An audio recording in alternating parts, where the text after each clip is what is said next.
here we are, Yamaha XSR900, my lovely bike. What can I say? I've done 600 miles, only just done the first service, only bought it before Christmas, bit of a stupid time to buy a bike really, but there you go. So yeah, just had the first service done. When I bought it, had the Akropovic put on, which is absolutely gorgeous, sounds beautiful. Beautiful curves. Wow. Just like the curves. Other thing I purchased, crash bungs.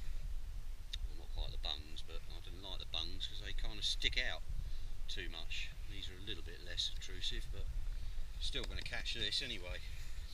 Any pegs, of course. What else have I done? Tail tidy, which absolute must. The one that was on there before, the original, pretty awful. Sort of stuck out and hung down and all horrible bit of plastic. That's the YAMAHA one. Apparently it's a bit of a bitch to fit, but when I bought it, I got the shop to fit it. But yeah, much nicer on the back end. Love the little light. Some people love it, some people hate it. Anyway, I'm not riding the bike today, just wheeled it out to start her up, give her a bit of a bit of a blowout. Other things I've purchased, as you can probably see, adjustable levers, which are fairly essential for me anyway. A radiator guard, which you wouldn't hardly know was on there except for the XSR900 written on there. I bought that after listening to Apex Moto on YouTube. Other thing I'm considering purchasing are low profile mirrors. I haven't dusted it off yet. Low profile mirrors. The mirrors on here are okay. They're functional, and once you've kind of adjusted all these various bits and bobs and got it roughly in the right place, then you can fiddle about and adjust the mirror, but you do get a lot of elbow, which is fairly common on a lot of bikes. But might consider low profile mirrors, so they come down a little bit lower, which might look nice, maybe with a little point on or something. But kind of veering away from bar end mirrors, which I had on my Bandit previously. It does make it quite a lot wider, and if you want to go in a doorway or filter through traffic, just a little bit easier. But overall, this bike is definitely, without any doubt, the best bike I've ever had. Admittedly, it's brand new and it's bristling with all the latest technology, but you know, I've been biking for 40 years or more than 40 years, and I've had loads of different bikes. I tend to change my bikes fairly regular, and this is by far, it does everything that all my sports bikes, retro bikes, touring bikes, everything. It does everything, and it does it really well, and it does it without any fuss. The first thing I noticed when I first bought this bike, the first thing I noticed, even before I'd done the first 100 yards, was the low speed handling. Absolutely brilliant.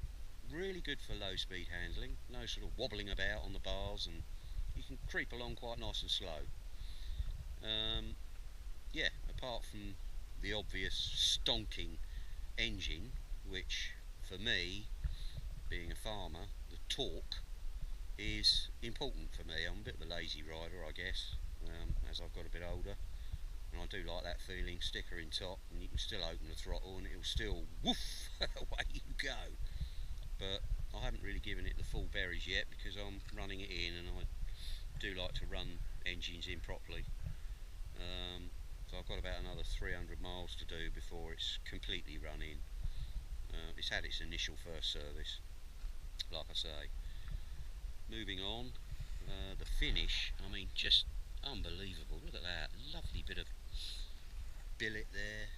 You know, here, just the little details. You know, even the back of the clock here. Just perfect.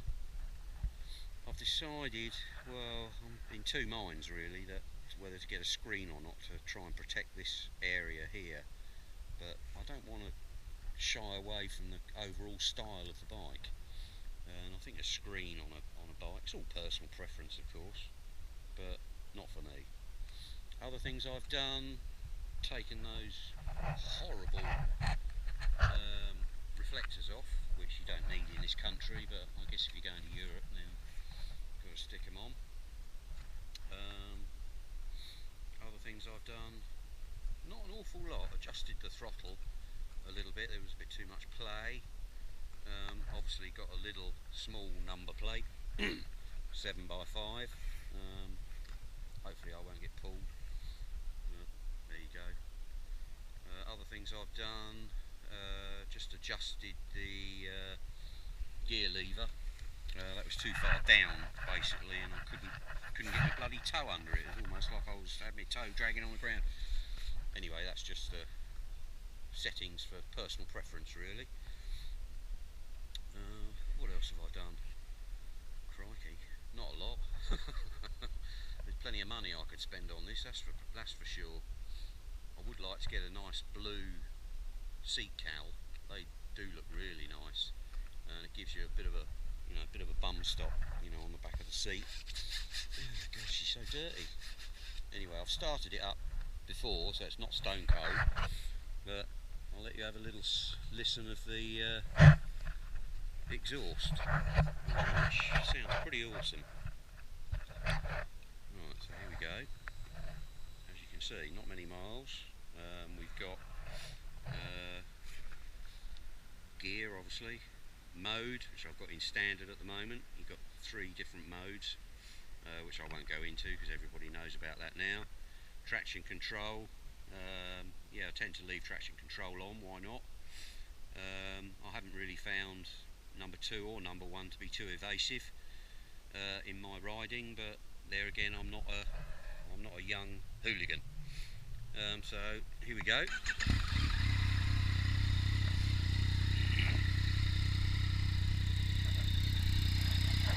It's not a cold engine, so maybe a little bit of condensation in there, but it's not cold anyway. So let's give the old throttle a whiz and see what happens.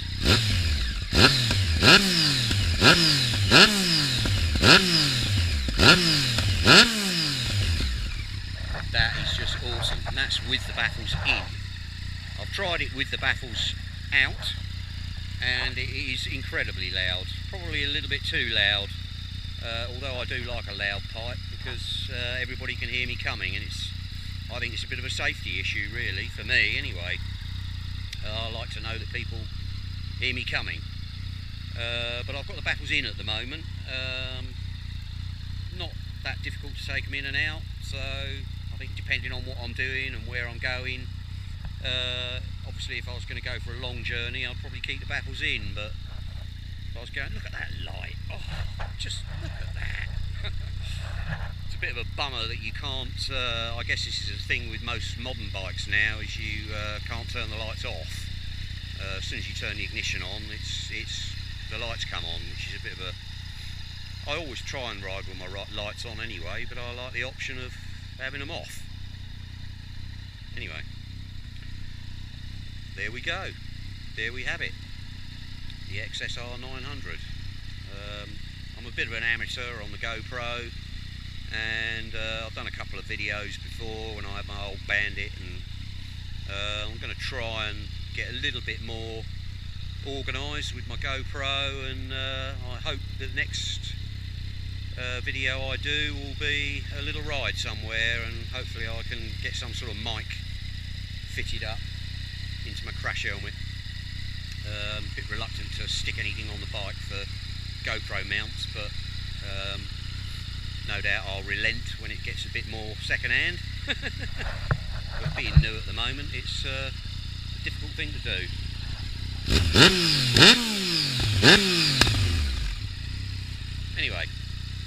hope you enjoyed this little video, and catch you on the flip side.